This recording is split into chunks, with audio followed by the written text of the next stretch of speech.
പെരുമഴക്കാലത്തിന് ശേഷം അങ്കിൾ പിന്നെ ഗദ്ദാമിക്കാണ് എന്നെ വിളിക്കുന്നത്. അല്ല, അതിൻ്റെ ഇടയിൽ ഉണ്ടായിരുന്നു, ചെയ്യാൻ പറ്റിയിട്ടുണ്ടായിരുന്നില്ല. അങ്ങനെ സ്ക്രിപ്റ്റ് കഥ എൻ്റെ അടുത്ത് പറഞ്ഞപ്പോൾ തന്നെ എനിക്ക് ഭയങ്കരമായിട്ട് ടച്ച് ചെയ്തു. ഇതിൽ എന്തോ ഒരു ആൾക്കാരെ എന്താ പറയുക, ഇതുവരെ ആരും പറയാത്ത രീതിയിലുള്ളൊരു ഗദ്ദാമ ഇതുവരെ ആരും പറയാത്ത രീതിയിലുള്ളൊരു കഥയാണ്. എന്നാൽ നമ്മൾ സമൂഹത്തിൽ വളരെയധികം ചർച്ച ചെയ്യപ്പെട്ടുകൊണ്ടിരിക്കുന്ന അല്ലെങ്കിൽ നടന്നുകൊണ്ടിരിക്കുന്ന ഒരു വലിയ ഒരു വിപത്താണിത്. ഇതൊക്കെ അറിയാമായിരുന്നു തന്നെ. ഇപ്പം നമ്മുടെ പെരുമഴക്കാലാണെങ്കിലും വളരെയധികം സാമൂഹ്യ പ്രസക്തിയുള്ളൊരു കഥ തന്നെയാണ്, നടന്നിട്ടുള്ള സംഭവമാണ്, ഇതും നടന്നിട്ടുള്ള സംഭവം തന്നെയാണ്. അപ്പം അങ്ങനെ ഒരു ഇത് പറഞ്ഞപ്പോൾ നമ്മളിപ്പോൾ ഞാനായാലും അതിൻ്റെ പ്രൊഡ്യൂസർ പ്രദീപേട്ടനെയാണ് ആദ്യം സമ്മതിക്കേണ്ടത്. കാരണം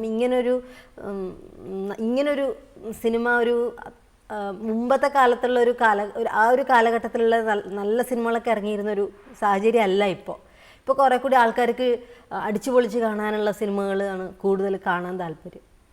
അപ്പോൾ അതിൻ്റെ ഇടയിൽ ഇത്രയും സീരിയസ് ആയിട്ടുള്ള ഒരു സിനിമ പ്രൊഡ്യൂസ് ചെയ്യാൻ തയ്യാറായിട്ട് അതിനുവേണ്ടി റെഡി ആയിട്ട് വന്നിട്ടുള്ള ഒരാളാണ് പ്രദീപേട്ടൻ. അപ്പോൾ അദ്ദേഹത്തിനാണ് ആദ്യം സമ്മതിക്കേണ്ടത്. അപ്പോൾ അങ്ങനെ ഒരാൾ ധൈര്യത്തിൽ വരുമ്പോൾ നമ്മളെന്താ വിചാരിക്കുക, സിനിമ നല്ലതാവണം. ഇങ്ങനൊരു റിസ്ക് തന്നെയാണ് അദ്ദേഹം എടുത്തിട്ടുള്ളത്. അത് അദ്ദേഹത്തിന് ഒരിക്കലും ഒരു നഷ്ടമാവാൻ പാടില്ല.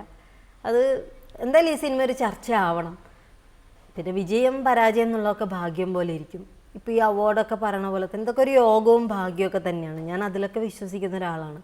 നമുക്കിതിനു മുമ്പൊക്കെ കുറേ സാഹചര്യങ്ങളിൽ ഭാഗ്യദോഷം കൊണ്ടൊക്കെ കിട്ടാതെയൊക്കെ ആയിട്ടുണ്ട്, മിഡിരണ്ടിലും പോലുള്ള സിനിമകളൊക്കെ വന്ന സമയത്ത്. അപ്പം ഞാൻ അങ്ങനെ ഒരു അവാർഡ് മുന്നിൽ കണ്ടിട്ട് ചെയ്തു കഴിഞ്ഞാൽ കിട്ടാതെ വരുമ്പോൾ അത് വലിയ വിഷമമായി മാറും. അതുകൊണ്ട് അങ്ങനെ എനിക്കിത് ജനങ്ങളിലേക്ക് ഇത് കൂടുതലായിട്ട് എത്തണം എന്നുള്ളൊരാഗ്രഹം ഉണ്ടായിരുന്നു.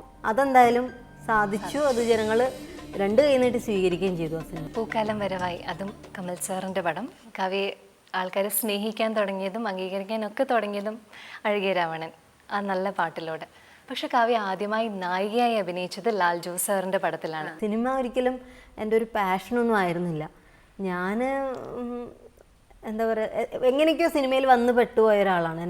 ഞാൻ വന്നൊരു സാഹചര്യം നോക്കിയാൽ തന്നെ ഒരു കേരളത്തിന് അങ്ങേയറ്റത്തുള്ള ഒരു പെൺകുട്ടി സിനിമയിൽ വരിക എന്നൊക്കെ പറയുന്നത് അത് യോഗം തന്നെയാണ്. ഒരു ബാക്ക്ഗ്രൗണ്ടും ഇല്ല എനിക്ക് സിനിമാപരമായിട്ട്. എൻ്റെ നാട്ടിലും അങ്ങനെ അറിയപ്പെടുന്ന ഒരു ആൾക്കാരൊക്കെ വളരെ കുറവാണ്. എന്നിട്ട് ഞാൻ സിനിമയിലേക്ക് വരണമെങ്കിൽ അതെൻ്റെ തലയിൽ എഴുതിയിട്ടുണ്ട് ഞാൻ വരണം എന്നുള്ളത്. അപ്പം അങ്ങനെ ഞാൻ വന്നു എന്നുള്ളതേ ഉള്ളൂ. ഇപ്പം എൻ്റെ അച്ഛനായിരുന്നു കൂടുതൽ താല്പര്യം നായികയൊക്കെ ആയിട്ട് അഭിനയിപ്പിക്കണം എന്നുള്ളത്. എൻ്റെ അമ്മയ്ക്കും റിലേറ്റീവ്സിനൊക്കെ അങ്ങനെയുള്ള ആഗ്രഹങ്ങളൊന്നും ആയിരുന്നില്ല. കുറച്ച് അഭിനയിച്ചു, അങ്ങനെ മതി, പഠിപ്പിക്കുക, കല്യാണം കഴിപ്പിച്ചിട്ട് അയക്കുക, ഇതൊക്കെയാണ് സാധാരണ ഒരു വീട്ടമ്മയെ പോലെ തന്നെയായിരുന്നു എൻ്റെ അമ്മയും ഒക്കെ ആഗ്രഹിച്ചു. പക്ഷെ അച്ഛൻ്റെ ആഗ്രഹമായിരുന്നു നായികയായിട്ടൊക്കെ അഭിനയിക്കണം എന്നുള്ളത്. എന്തെങ്കിലും ഓർമ്മയുണ്ടോ ആ സിനിമയിൽ അഭിനയിച്ചത്? പിന്നെ അതൊക്കെ എനിക്ക് നല്ല ഓർമ്മയുണ്ട്. ബസ്സിൽ കയറ്റി വിടുന്ന, ബസ്സിലാണ് ഞങ്ങളുടെയൊക്കെ പിള്ളേരുടെ മൊത്തം സീൻസുകൾ ബസ്സിലാണ്. പിന്നെ ഒരു ചെറിയ സൈക്കിൾ ഓടിക്കുന്ന അന്നേരം എനിക്ക് ബോയ് കട്ടായിരുന്നു, പല്ലൊന്നും ഉണ്ടായിരുന്നില്ല. 5ാമത്തെ വയസ്സിലൊരു പല്ല് പോണ ഒരു പ്രായം ഉണ്ടല്ലോ, 1ാം ക്ലാസ് പഠിക്കുമ്പോഴല്ലേ. ഓർമ്മയുണ്ട് എനിക്ക് മാറ്റി നിർത്തിയിട്ട് ഞങ്ങളെ പാട്ട് പഠിപ്പിച്ചതും.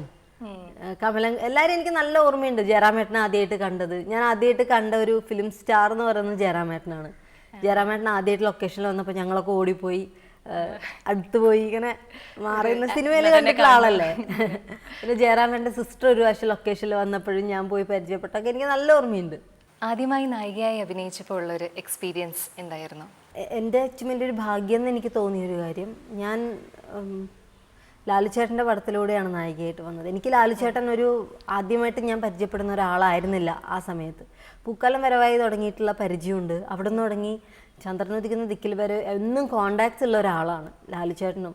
ലാലുചേട്ടൻ്റെ ഫാമിലിയൊക്കെ ആയിട്ട് നല്ല അടുപ്പുണ്ട്. അപ്പോൾ എനിക്കൊരു പേടിയോ അല്ലെങ്കിൽ പിന്നെ ക്യാമറയുടെ മുന്നിൽ നിൽക്കാനുള്ളൊരു പേടിയൊന്നും ഉണ്ടായിരുന്നില്ല. അത് കുറേയൊക്കെ ചെറുപ്പത്തിലൊക്കെ അഭിനയിച്ചുകൊണ്ടും പിന്നെ ക്യാമറയ്ക്ക് പിന്നിൽ നിൽക്കുന്ന ആൾക്കാരൊക്കെ മിക്ക ആൾക്കാരും നേരത്തെ പരിചയമുള്ള ആൾക്കാരാണ്. അതുകൊണ്ട് അങ്ങനത്തെ പേടിയൊന്നും ഉണ്ടായിരുന്നില്ല. ഇപ്പോൾ നേരത്തെ പറഞ്ഞ പോലെ തന്നെ അതും അപ്രതീക്ഷിതമാണ്.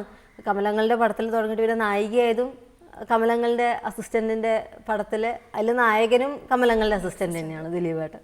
അപ്പോൾ അതൊക്കെ ദിലീപേട്ടനും ലാലുചേട്ടനുമാണ് എന്നെ ആ പടത്തിലേക്ക് ഇങ്ങനെ എന്തുകൊണ്ട് കാവ്യയെ നമുക്ക് ഇതിനകത്ത് അവതരിപ്പിച്ചുകൂടാ, വേറെ ആൾ ശാലിനി ചേച്ചി ചെയ്യേണ്ട ക്യാരക്ടറായിരുന്നു, അത് പിന്നെ അവർക്ക് എന്തോ ഡേറ്റിൻ്റെ പ്രശ്നം വന്നു. അപ്പം ഞാൻ വരേണ്ട സമയം ആയിട്ടുണ്ടാവാം. അല്ലെങ്കിൽ ഇപ്പോൾ ഒരിക്കലും 10ാം ക്ലാസ് കഴിയാതെ ഇനിയിപ്പോൾ അഥവാ നായികയായിട്ട് വിടുകയാണെങ്കിലും പഠിത്തം വിട്ടിട്ടുള്ള ഇതില്ല എന്ന് പറഞ്ഞിരുന്ന എൻ്റെ അമ്മ 9ാം ക്ലാസ്സിൽ നിന്ന് തന്നെ നായികയായിട്ട് വിടുന്നു. ഒരു പടം, ഒരു പ്രൊജക്റ്റ് ഫുൾ അനൗൺസ് ചെയ്തിട്ട് ഞങ്ങളൊക്കെ ഈ മാഗസീനിലൊക്കെ ഈ ഇതിൻ്റെ കഥയുടെ ചെറിയ ഭാഗമൊക്കെ കൊടുക്കുമല്ലോ, അതൊക്കെ വായിക്കുന്നുണ്ട് ഞങ്ങൾ. ഇങ്ങനെ ശാലിനി അഭിനയിക്കുന്ന കഥാപാത്രമാണ് രാധ എന്നൊക്കെ പറഞ്ഞിട്ടൊക്കെ. അപ്പോൾ അങ്ങനെ ആ രാധയായിട്ട് ഞാൻ മാറുക. അപ്പോൾ അതൊക്കെ ഞാൻ ഈ ദൈവത്തിൻ്റെ ഒരു വിധിയിലും അല്ലെങ്കിൽ യോഗത്തിലൊക്കെ നല്ലോണം വിശ്വസിക്കുന്ന ഒരാളാണ്. കാരണം എൻ്റെ അനുഭവം എല്ലാം അങ്ങനെ തന്നെയാണ്.